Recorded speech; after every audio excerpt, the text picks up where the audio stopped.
Good evening, everyone. Welcome to NTD Tonight. I'm David Zhang. Here's a preview of some of today's top stories. Hundreds of pages of unsealed documents from a lawsuit related to Jeffrey Epstein goes public. The list of names include alleged victims. A shooting at a high school in Iowa left one dead and several others injured. It happened in the morning before school started. Why did protesters at California state capitol disrupt the first session? How our lawmakers are trying to tackle the state's budget deficit. First up, accused sex trafficker Jeffrey Epstein is back in the news as hundreds of pages of unsealed documents from a lawsuit go public. This is the first set of documents to be unsealed under a December 18th court order, with more expected in the coming weeks. Just to be clear, being on the list does not indicate wrongdoing or law breaking. The list also includes alleged victims. NTD's Jeremy Sandberg reports. Prince Andrew, former President Bill Clinton, and previously unknown individuals are named in the records released Wednesday in a case involving Ghislaine Maxwell, a close friend of late financier and sex offender Jeffrey Epstein. Prosecutors in New York indicted Maxwell on sex trafficking charges involving multiple victims. She was convicted in 2021. The list stems from a 2015 defamation lawsuit filed against Maxwell by Virginia Giuffre, who accused Maxwell of abuse. The first batch includes around 40 unsealed court filings, featuring sealed depositions, emails, and other evidence. Appearing in these court documents doesn't necessarily imply wrongdoing, as Epstein circulated within some high-powered circles. But Giuffre alleged in her deposition that Maxwell directed her to have sexual contact with people, including former New Mexico Governor Bill Richardson, tech guru Marvin Minsky, French modeling scout Jean-Luc Brunel, and American investor Glenn Dubin. Prince Andrew was identified in the unsealed deposition of Johanna Schoberg, an already known alleged victim. Ms. Schoberg claimed during a deposition that Prince Andrew touched her breast while she was sitting in his lap for a photo. A court document filed by Giuffre's attorneys Tuesday says Andrew and Giuffre previously reached an out-of-court settlement in her sexual abuse lawsuit against him. Andrew has denied the allegations. The name of former President Bill Clinton, who is already known to be linked to Epstein, was featured in an email from Epstein to Maxwell in 2015. According to the unsealed filing, Epstein sent an email about Giuffre's lawsuit, suggesting offering a reward to Giuffre's friends and family that were willing to, quote, help prove her allegations are false. Clinton has not been accused of any crimes or wrongdoing related to Epstein. According to an unsealed filing, Giuffre tried to have Clinton deposed, but was denied by a federal judge. Giuffre made no accusations against Clinton, but her counsel considered him a key person who could disprove Maxwell's claims because of his close relationship with Maxwell and Epstein. Wednesday's court order states that more records will be disclosed on a rolling basis until completed. Court filings say 157 previously redacted names of those who knew and spent time with Epstein are expected to be disclosed. That includes alleged victims, prominent figures in the business and political worlds, employees, former associates, and journalists who investigated. The judge said a handful of names should remain redacted because they would identify people who were sexually abused. Giuffre's lawyer, Sigrid McCauley, reacted to the release, calling it a step further in the important goal of shutting down sex trafficking rings and holding more to account. But McCauley says there's still questions left unanswered about who enabled Epstein. She stated the public deserves to know how Epstein operated his vast, global sex trafficking enterprise and got away with it for decades. Maxwell is currently serving a 20-year prison sentence for helping Epstein sexually abuse minor girls for at least a decade. She is appealing her conviction. More documents are expected in the next few days. Jeremy Sandberg, NTD News. Now let's take a look at other top headlines. Islamic State claimed responsibility on Thursday for 2 explosions in Iran that killed nearly 100 people at a memorial for top commander Qasem Soleimani, who was killed in Iraq in 2020 by a U.S. drone. In a statement posted on its affiliated Telegram channels, the militant Sunni Muslim group said 2 IS members had detonated their explosive belts in the crowd that had gathered at the cemetery in the southeastern Iranian city of Kerman for the anniversary of Soleimani's death. Tehran earlier blamed the explosions on Israel and vowed revenge for the bloodiest such attacks since the 1979 Islamic Revolution. The twin blasts also wounded 284 people, including women and children. The United States denied on Wednesday any involvement in the explosions and said it also had no reason to believe Israel was involved. We have no indication at this time at all that Israel was involved in any way whatsoever. We don't have any more detail in terms of how it happened or who might be responsible for it. Shooting at a high school in Iowa the first day of school. One person is confirmed dead who later on was identified as the shooter and several others injured. Multiple law enforcement agencies responded to the shooting this morning at a high school in Perry, Iowa, just 25 miles northwest of the state capital city of Des Moines. The shooting occurred at 7:37 a.m. before classes started. Officers arrived on scene within 7 minutes of the active shooter alarm, Dallas County Sheriff Adam Infante told reporters. Authorities had not released the identity of the deceased shooter. The Associated Press reported 2 gunshot victims were taken by ambulance to Iowa Methodist Medical Center.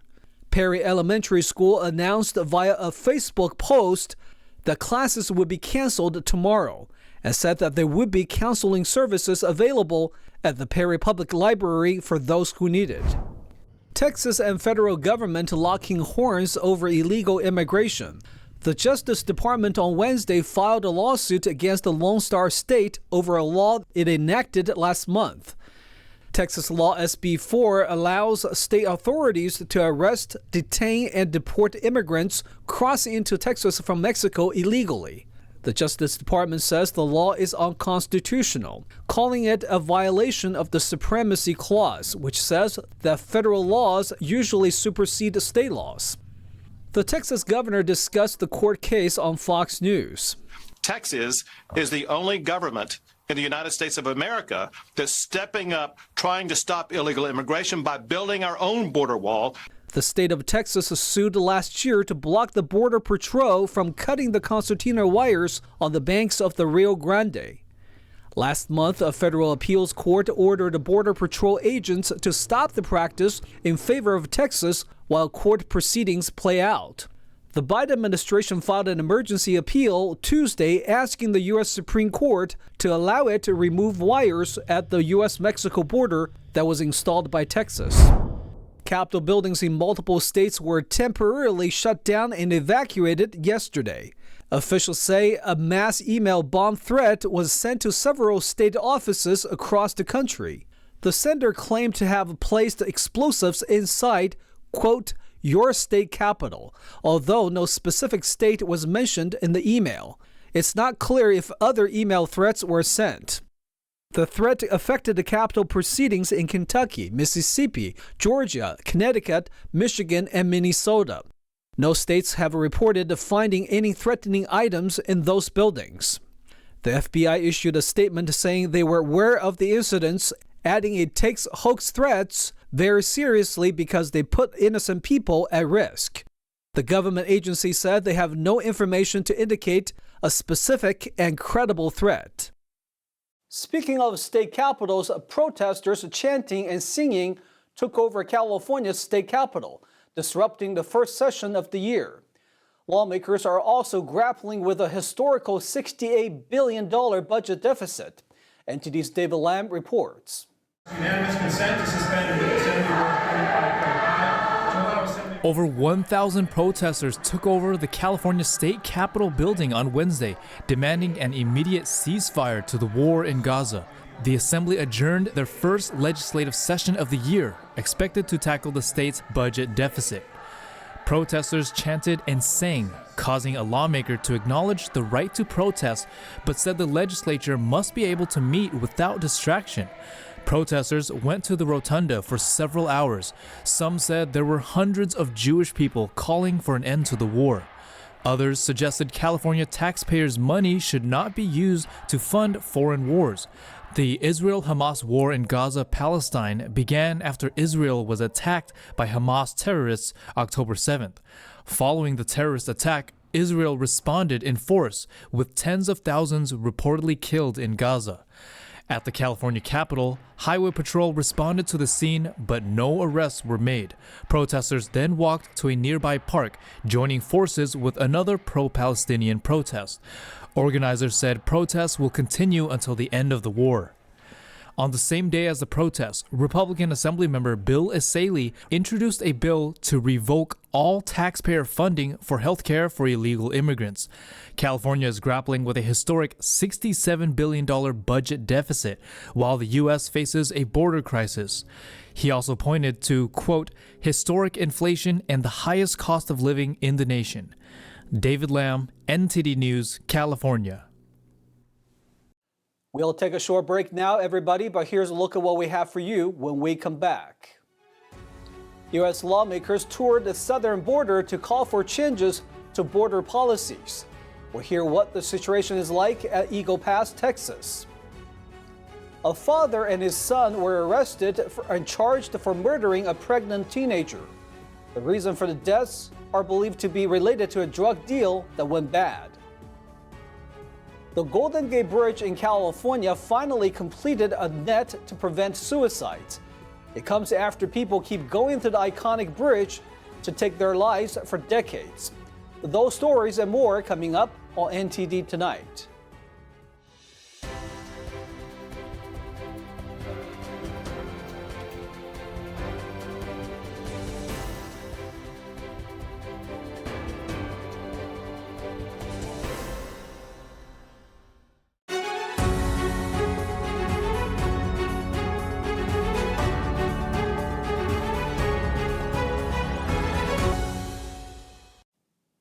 Welcome back to NTD Tonight. I'm your host, David Zhang. More on the situation at the southern border.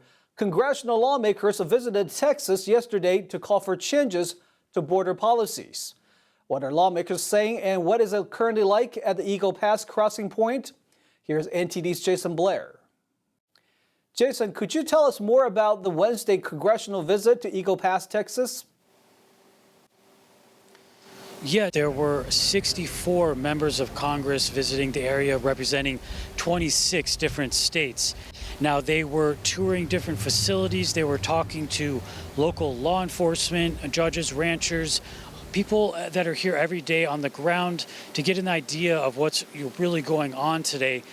They also held a press conference to let the public know, the purpose of their visit and what they were looking at and seeing. And a lot of them had a lot of harsh words to say. Yeah, we saw Republicans push for more hotline immigration changes, even going as far as calling on Democratic colleagues to back their proposals for securing the border in exchange for Republican support on more financial aid for Ukraine or Israel. Were there any other highlights from yesterday? There was actually an immigrant family that crossed the river behind us and, illegally crossed into the U.S. So we got to catch some of that on camera. And, it was amazing to see that happening while the press conference was going on. Now, after the conference, I did get a chance to catch up with a couple of congressmen after the conference here at the border behind me. And here's what they had to say. It would lead to chaos, it would lead to victimization, it would lead to persecution of individuals, and so our border needs to be maintained as any other border in the world. This is not compassionate. People are drowning as they're coming across. They're putting people at risk that shouldn't be, and we've got good immigration laws. We need to enforce the immigration laws we have. I was an immigration attorney, and so I know what good laws we have to bring wonderful people to our country, which is the heritage of America. Democrats love talking about comprehensive immigration reform. Let's do it, but we need to have border security either first or simultaneously. And just instill one provision probably of our H.R. 2 legislation that we passed in Republican Congress, and that is remain in Mexico. If you're seeking asylum, you need to do it in your first country of origin, your first country of asylum. Like I said, they had a lot of harsh words to say. They were some of them were very surprised and shocked at what they saw that was going on here, and they're really pushing to make policy changes moving into 2024.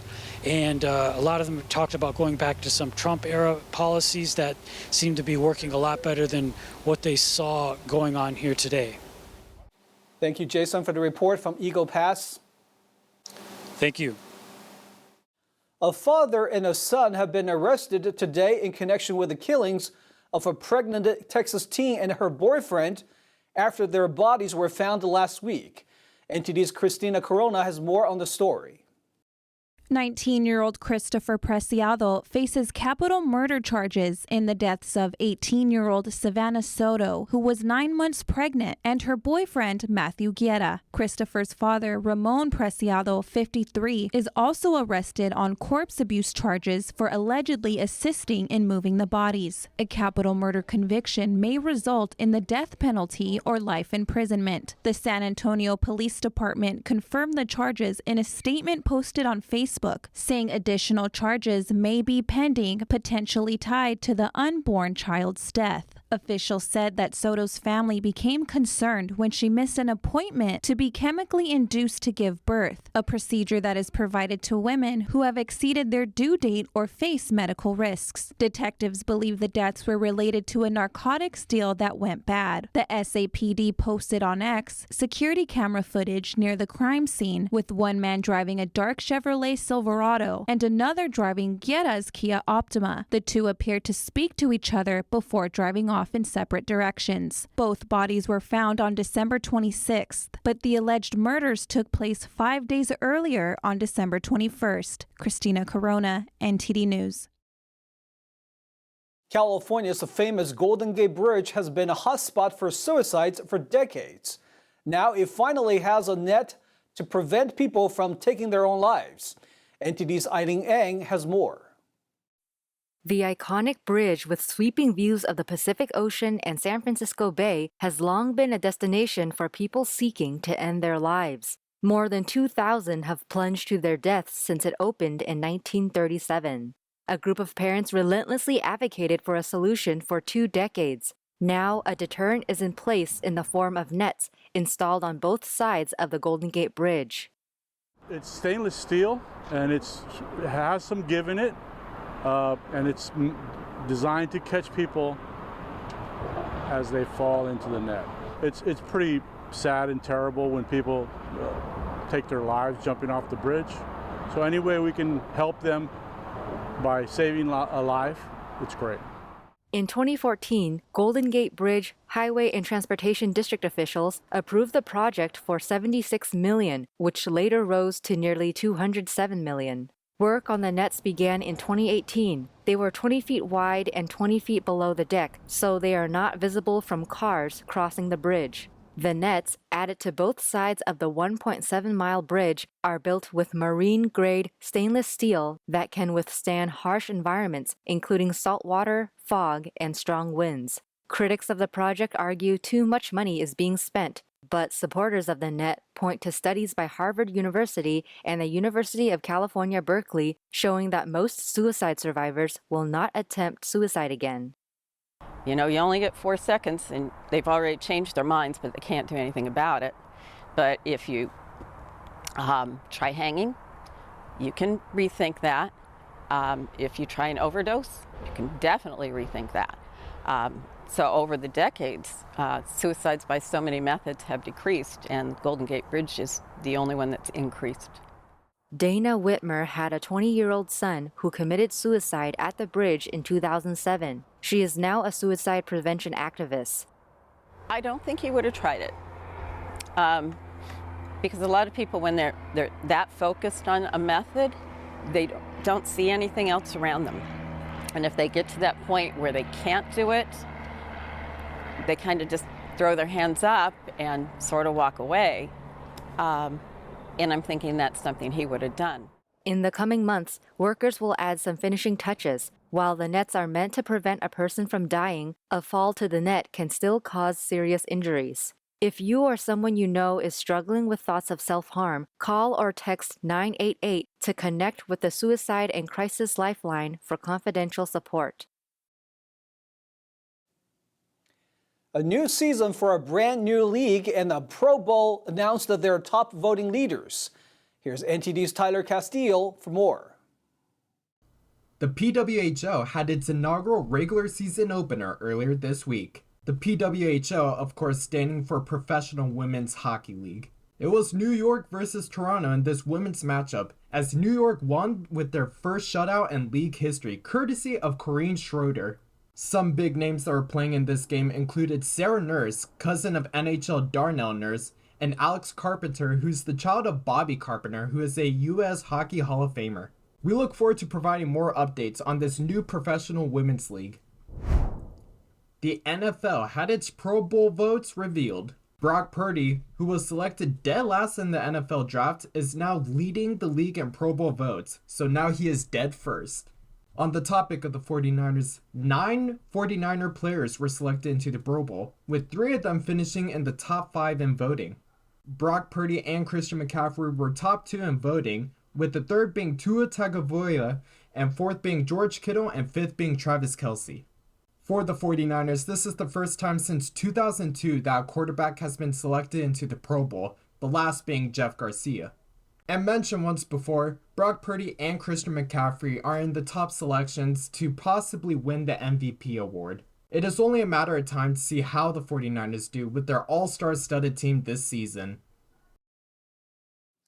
That's all we've got for you tonight. We would like you to join us again on NTD Tonight every weekday at 9 p.m. I'm David Zhang. Have a wonderful evening.